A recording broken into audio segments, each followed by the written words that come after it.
पाकिस्तान ने रात भर मिसाइलें बरसाई हैं, क्रिकेटर्स को मार दिया है।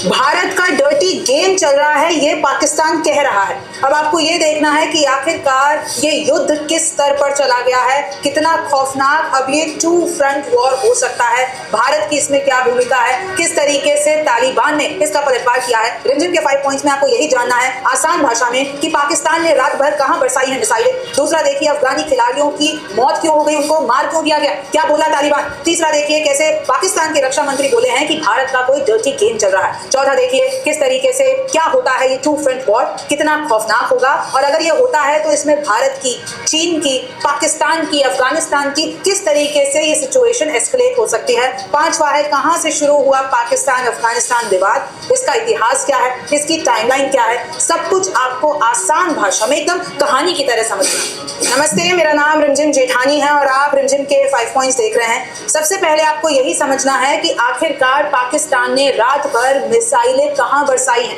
तो देखिए शुक्रवार की रात को युद्ध विराम के ठीक बाद पाकिस्तान ने हमला कर दिया। जैसे ही युद्ध विराम खत्म हुआ वैसे ही पाकिस्तान का हमला हो गया, और कहां पर हुआ, अफगान के पत्तिका प्रांत में इन लोगों ने एयर स्ट्राइक कर दी। उसके बाद क्या हुआ देखिए, 3 क्लब क्रिकेटर्स मारे गए, इसी हमले में उनकी मौत हो गई। 14 अफगानी मारे गए, 16 घायल हो गए। दुरंत लाइन के पास इलाकों पर यह हमला किया गया। वो जो इलाके हैं उनका नाम बता देती हूँ, उर्गुन और बर्मन। पाकिस्तान ने यहाँ पर हमले किए हैं। अफगानिस्तान क्रिकेट बोर्ड यानी कि एसीबी ने कंफर्म किया कि हमारे 3 खिलाड़ियों की मौत हो गई है इस हमले में।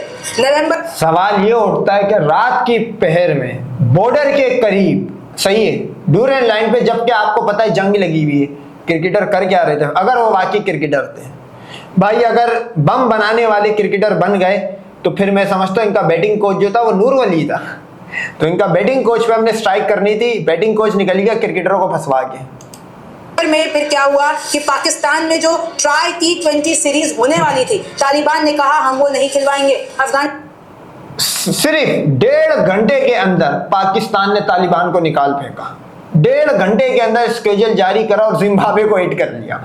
मतलब इससे बड़ा जूता इस फकीर बोर्ड को नहीं मारा जिसके बाद अपने ग्राउंड नहीं, जिसने डोमेस्टिक पाकिस्तान का लेके खेला। फैसल बैंक T20 कब पाकिस्तान में आके खेलते थे ये अफगानी, तो ये उछल रहे थे गंजे मामा से आगे, लेकिन पाकिस्तान ने बेइज्जत करा, 1.5 घंटे में निकाल फेंका इनको। पाकिस्तान ने कहा हम वो नहीं खेलेंगे, हम रद्द करते हैं, क्योंकि पाकिस्तान के साथ अब हमारी युद्ध जैसी पूरी की पूरी सिचुएशन हो गई है। फिर देखिए मारे गए क्रिकेटरों के सम्मान में अफगानिस्तान ने ये बड़ा फैसला लिया।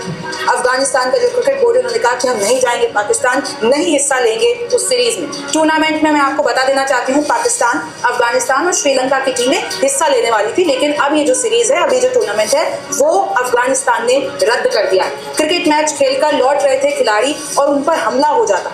कबीर, सिबगतुल्ला और हारून की मौत हो जाती है। आप ये तस्वीर भी देख सकते हैं, कैसे देखिए जैसे भाई मैं तो ये समझता हूँ कि मोहम्मद नबी अफगानिस्तान की टीम का पीछा नहीं छोड़ेगा। सही है, ये गुलबदीन नेब, ये सारे फटीचर प्लेयर है। मैं तो समझा फजल हक फारूकी भी नहीं पड़ी गया, लेकिन फिर पता लगा कि आर्मी में नसीम शाह नामी कोई मिसाइल नहीं है पाकिस्तान के पास मिसाइलों में, तो वो बच गया। तो ये कि अफगानिस्तान के लिए फायदा होता है कि अगर नबी वबी निकल जाते हैं, क्योंकि उसकी एक वजह है, क्योंकि देखो वो क्रिकेट छोड़ नहीं रहा। और अफगानिस्तान की टीम एशिया कप में हांगकांग से जीती, बाकी सारे मैचेस हारी, ट्राई सीरीज ये नहीं जीत पाए। अब ये जो सीरीज हो रही थी पाकिस्तान में, श्रीलंका और पाकिस्तान जीतने नहीं देते, और पाकिस्तान तो इन दोनों टीम्स को नहीं जीतने देता। तो ये एक फेस सेविंग अफगानिस्तान ने ढूंढा और निकल गया, और पाकिस्तान ने ऐसा बेइज्जत करा, 1.5 घंटे में दूसरी टीम के साथ स्केड्यूल जारी कर दिया। भाई पाकिस्तानी हमले होते हैं तो काबुल में स्कूल और घरों में नुकसान हुआ है, ये अफगानिस्तान का दावा है, ये तालिबान सरकार का दावा है। काबुल पर 2 ड्रोन हमले होते हैं और उसमें जैसे ही पाकिस्तानी हमले होते हैं तो काबुल में स्कूल और घरों में नुकसान हुआ है, ये अफगानिस्तान का दावा है, ये तालिबान सरकार का दावा है। काबुल पर 2 ड्रोन हमले होते हैं और उसमें 5 लोगों की मौत हो जाती है, और तालिबान ये बता रहा है कि भाई ये सिविलियंस थे। पाकिस्तानी हमले से अफगानिस्तान में अब तक 37 मौतें हो गई हैं, 425 लोग घायल हैं। यानी अब आप देखिए कि कैसे धीरे धीरे ये एस्केलेट होता जा रहा है। और वहां पर देखिए पाकिस्तान के रक्षा मंत्री बोल रहे हैं कि ये कोई भारत का डर्टी गेम चल रहा है। अब कैसे चल रहा है? पाकिस्तान के रक्षा मंत्री ख्वाजा आसिफ कहते हैं कि तालिबान के फैसले दिल्ली से हो रहे हैं, क्योंकि अभी हाल ही में तालिबान के मंत्री मुत्ताकी भारत आए, उससे पाकिस्तान भौंकला दिया, और फिर उससे देखिए जैसे हाँ, तो ये अफगानिस्तान की हिस्ट्री भी रही है। अफगानिस्तान कब खुद अपने फैसले कर पाया है, एक तरफ इल्जाम लगाते कि पाकिस्तान ने इनके फैसले करे कोल्ड वॉर में ये सोवियत के साथ, एक टाइम पे अमेरिका पे इल्जाम लगते रहा कि अमेरिका फैसले करते चला गया। अब इल्जाम लग रहा है इंडिया इनके फैसले कर रहा है। ये कब अगवानी जो 500 साल की चुतियापे की हिस्ट्री बताते, कब भाई साहब तुम्हारे जो फैसले तुमने खुद करे? वैसे ही पीछे से हमला हो जाता है, पीछे से पाकिस्तान काबुल पे एयर स्ट्राइक कर देता है और ये जो 7 दिन के लिए तालिबान के मंत्री, विदेश मंत्री मुत्ताकी भारत आते हैं तो इससे पाकिस्तान चिढ़ जाता है। ख्वाजा आसिफ ने बयानबाजी तेज कर दी है। उन्होंने ये कहा कि भारत के लिए प्रॉक्सी वॉर लड़ रहा है तालिबान, क्योंकि तालिबान के फैसले भारत ले रहा है तो भारत ये युद्ध करवा रहा है, भारत ये हमले करवा रहा है पाकिस्तान को और ये प्रॉक्सी वॉर चल रही है भारत की। पाकिस्तान को उकसाया तो सैन्य कार्रवाई की जाएगी, ये ख्वाजा आसिफ ने कहा। वहां से असीम मुनीर, आपको पता है असीम मुनीर ने भी गिरफ्त धमकी दी है, असीम मुनीर ने भी धमकी दी है और कहां खड़े होकर दी है, जहां पे उन लोगों ने लादेन को छुपाया था। वहां से असीम मुनीर कहते हैं कि कोई भी अगर हमारे खिलाफ इस तरीके की करतूत करेगा तो हम जवाब देने के लायक भी हैं और देंगे। फिर देखिए ख्वाजा से कहते हैं हमारे पास जवाब देने की पूरी क्षमता है, युद्ध का दायरा अगर उन लोगों ने बढ़ाया तो हम भी हमला करेंगे। फिर आप देखिए आगे कि किस तरीके से इन्होंने ये भी कहा कि देखिए पाकिस्तान बातचीत करने के लिए भी तैयार है, लेकिन अगर युद्ध होता है तो हम युद्ध करेंगे। अब मैं आपको कुछ तस्वीरें दिखाती हूँ। ये है उनमें से एक खिलाड़ी जिसकी मौत हो गई है, अफगानिस्तान का ये खिलाड़ी था। फिर देखिए अफगानिस्तान के जो क्रिकेट बोर्ड है उन्होंने इस तरीके से कॉन्डोलेंसेस प्रकट किए। तीनों आप देखिए, अरुण, कबीर आगा और सबागातुल्लाह। ACB stands in solidarity with the martyred cricket players। इन्होंने लिखा है may Allah grant the martyrs the highest ranks in जन्नत, यानी अल्लाह जो है जन्नत में हाईएस्ट रैंक्स दे इन शहीदों को, और जो भी घायल हुए हैं वो जल्द से जल्द ठीक हो जाए। और सभी जितनी भी परिवार है वहाँ पर उन सबको कहा है सब्र रखिए, ताकत रखिए, सब कुछ ठीक हो जाएगा। और मैं आपको बता दूँ अफगानिस्तान के जो प्लेयर हैं राशिद खान, उन्होंने भी कहा है कि कैसे महिलाओं, बच्चों और ये जो यंग क्रिकेटर्स की मौत हो गई है, जो हमको यानी अफगानिस्तान को रिप्रेजेंट करते हैं, उनको मार गिराया गया है पाकिस्तान की तरफ से।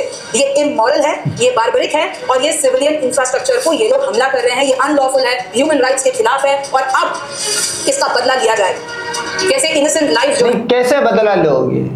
कोई नान मिसाइल, कोई रोटी पराठे खींच खींच के मारोगे? क्या मारोगे? नस्वार के गोले बना के, आर्टरी गोले बना के नस्वार मारोगे? कैसे लोगे? और भाई साहब तेरे को शाहीन आफरीदी ने ब्लॉक करा अनाउंस करके, तेरे को लाहौर कलंदर ने किक मारी। और एक और चीज मैं आपको बता दूं भाई, PCB फैसला करने जा रहा है अफगानिस्तान के जो नए आने वाले क्रिकेटर थे उनको बैन करने जा रहा है। प्लस ये अफगानिस्तान के पास क्रिकेट ग्राउंड नहीं है खेलने को, ना क्लब है। इनके डोमेस्टिक के लड़के कोयटा में क्लब खेलते और पेशावर के अंदर क्लब खेलते, फाटा के अंदर क्लब क्रिकेट खेलते। पाकिस्तान इन अफगानियों को वहां से भी निकालने वाला है। जाओ हवा खाओ अब तुम। वो इस हमले के अधीन आ गई। देखिए कुछ तस्वीरें देखिए, कुछ देखिए सोशल मीडिया पे वीडियो वायरल है, वो मैं आपको नहीं दिखाऊंगी क्योंकि वो कोई भी ऑफिशियल सूत्र से नहीं आई है, सोशल मीडिया पर वायरल है, अगर आप जाके देखेंगे। अब मैं आपको समझाती हूँ कि टू फ्रंट वॉर होता क्या है और कैसे अब पाकिस्तान उसमें फंस गया। टू फ्रंट वॉर आपने तब सुना होगा भारत के उपलक्ष्य में, जब कहा जाता था कि भारत बीच में, इस तरफ पाकिस्तान है, इस तरफ चाइना है, तो टू फ्रंट वॉर हो सकता है। भारत को अपनी आधी सेना चाइना से लड़ने के लिए लगानी पड़ेगी, आधी सेना पाकिस्तान से लड़ने के लिए लगानी पड़ेगी। लेकिन अब क्या हो रहा है, पाकिस्तान उस टू फ्रंट वॉर में फंस गया है। एक तरफ भारत है और एक तरफ अफगानिस्तान है। अभी नक्शे से समझाती हूँ, लेकिन सोचिए कि पहले ये समझिए कि टू फ्रंट वॉर क्या होता है। टू फ्रंट वॉर यानी दो मोर्चों पर युद्ध। जब किसी देश को एक ही समय पर दो दिशाओं से या दो दुश्मनों से लड़ना पड़े उसे टू फ्रंट वॉर कहते हैं। देखिए अगर भारत के उपलक्ष्य में, जैसे कि मैंने अभी आपको समझाया, पश्चिमी सीमा पर पाकिस्तान से युद्ध, उत्तरी सीमा पर चीन से टकराव, यानी भारतीय सेना को दो अलग अलग दिशाओं में दो शक्तिशाली विरोधियों से एक साथ निपटना होगा। ये देखिए नक्शा, ये भारत है, यहाँ पर चीन है, ये पाकिस्तान है। भारत के उपलक्ष्य में अगर टू फ्रंट वॉर होता है तो एक चाइना के साथ हमारी बॉर्डर, एक पाकिस्तान के साथ। अब आप देखिए कि पाकिस्तान कैसे टू फ्रंट वॉर में फंस गया है। भाई एक तरफ से तो भारत है, दूसरी तरफ से अफगानिस्तान में जो फोर्सेज है, जो TTP है, वो उधर हमला कर रही है। अब आपको भी पता है, मैंने आपको अपने बहुत बड़े शो में इतिहास भी बताया है, कैसे TTP पाकिस्तान के सैनिकों को मारता है, फिर कैसे पाकिस्तान जो है वो TTP को हमला करता है, कैसे वो कहते हैं कि अफगानिस्तान उनको पनाह देता है। लेकिन उससे पहले ये देखिए कि अगर ये जो युद्ध है अफगानिस्तान और देखिए ना कितनी प्रॉक्सिमिटी, एकदम भारत से सटा हुआ है। पाकिस्तान के साथ हम बॉर्डर शेयर करते हैं और उधर देखिए अफगानिस्तान के साथ भी हमारा, अगर ऊपर वाला इलाका में देखूं तो बॉर्डर शेयर होती है, दोनों हमारे पड़ोसी हैं। अगर ये दोनों जंग एकदम ऊपर लेवल पे चली जाती है, मतलब ये रुकती नहीं और लिटरली युद्ध के आसार आ जाते हैं, तो क्या हो? अरे भाई सीज फायर हो चुका है, अफगानियों का पेशाब निकल ही है। उनका पेशाब पहले ही निकला हुआ था। पाकिस्तान इनको एक सबक देना चाह रहा था कि दिल्ली जाएगा तो फिर यहाँ से अपना हिस्सा चबहार भी हमें दे के जाएगा। वखान बॉर्डर जो हमने लेना ही रहना है, उस पर तो नजर है भाई। अफगानी चाहे सीज फायर करे चाहे जंग करे, वखान हमें चाहिए तो चाहिए। Major refugee flows and humanitarian crisis, यानी अफगानीज और पाकिस्तानीज जो सिविलियंस है वो बॉर्डर छोड़ के, देश छोड़ के भागने की कोशिश करेंगे और वो बॉर्डर पार करने की कोशिश करेंगे। पाकिस्तानी ऐसा हो सकता है रेफ्यूजी वो भारत की तरफ बढ़े या तो ईरान की तरफ चले जाएं, सेंट्रल एशिया की तरफ चले जाए, तो ये बॉर्डर पर जो एक तरीके से मूवमेंट है वो बढ़ जाएगा। न्यूक्लियर रिस्क, आपको पता है अगर पाकिस्तान को लगता है, उसको एंजाइटी होती है, उसको खतरा महसूस होता है, तो भाई पाकिस्तान के पास तो न्यूक्लियर पावर है, वो तो उसके पास तो परमाणु बम है। अगर अफगानिस्तान के गुरिल्ला वॉर से पाकिस्तान, हालांकि देखिए पाकिस्तान की सेना कहीं ज्यादा ताकतवर है अफगानिस्तान से, तालिबान के मुकाबले पाकिस्तान के पास हर मामले में। नहीं, तुम बता, तू अपनी आर्मी से कंपेयर करना, तुम क्यों सरेंडर करके भागे 4 दिन में, क्यों नहीं नुकसान करवाए पाकिस्तान का भाई? तुम तो जंग लड़ने आए थे ना, क्यों सरेंडर करके भागे? तू अपनी आर्मी से कर ले, तेरी आर्मी का वो गाय के मुंह पीने वाले सिकड़े पिकड़े हिंदू जो जमा करे हुए, उनका पेशाब निकाल दिया तुमने। मैं आपको कहती हूँ 2 गुना ही ज्यादा ताकत है, चाहे जेट ले आइए, नावे ले आइए, कुछ भी ले आइए, कोई भी फोर्स ले आइए, लेकिन हमें जेट की जरूरत ही नहीं है। हमारे ड्रोन्स ने इतनी तबाही मचा दी है इंडिया वाले फ्रंट पे। अभी 5 महीने पहले ये तंदूरियों को मारा है, और अभी तंदूर वालों को देखा, तो पाकिस्तान के पास जो ड्रोन है वही सबसे बाप है। अफगानिस्तान के पास यानी तालिबान के पास एक ताकत है गुरिल्ला वॉर की, छुप कर आते हैं, छुप के निकल जाते हैं बॉर्डर से। हाँ, ये उसी तरह की बता रही वो जो कश्मीरी मुजाहिद आते, गोरिल्ला वॉर, छुप के आते, 26 कुत्तों को मार के पलवामा करके, और डेली हर हफ्ते 5-6 फौजियों को कुत्ते की तरह जम्मू कश्मीर में मार मूर के निकल जाते। ये बात तो हकीकत है, वो गोरिल्ला वॉर ये बहुत है कश्मीर में भी। और वही कहीं ना कहीं पाकिस्तान के लिए इस पे सबसे दुखती नब्ज रखा हुआ है। और अगर मैं आपको बताती हूँ, एनालिस्ट खुद कह रहे हैं कि अगर किसी भी तरीके से पाकिस्तान को लगता है कि वो खतरे में है, तो फिर वो अपना न्यूक्लियर हथियार निकाल लेगा, रीजनल वॉर इंटेंगलमेंट, फिर चाइना भी कूद सकता है अगर ये धीरे धीरे इतना बढ़ गया। भाई पाकिस्तान तो कह ही रहा है कि भारत तालिबान के साथ मिला हुआ है, फिर पाकिस्तान अपने साथ चीन को मिला ले तो एक तरीके से जो हमारा ये पूरा साउथ एशियन वॉर हो जाएगी, पूरा का पूरा रीजन कहीं ना कहीं फिर सैंक्शन लगेंगे, फिर आपको व्यापार में दिक्कत आएगी, आपका ग्लोबल इकोनॉमिक और सप्लाई जो है वो चेन रुक जाएगा, क्योंकि सब इंटरकनेक्टेड है ना भाई। तो फिर व्यापार, महंगाई तो बहुत सी, क्योंकि हमारे बहुत ही क्लोजली हो रहा है, ऐसा नहीं है कि बहुत मीलों दूर हो रहा है, एकदम हमारे पड़ोसी हैं ये लोग, और पड़ोस में कुछ होता है तो फिर वहां की आंच इधर भी आती है, ये देखिए आप।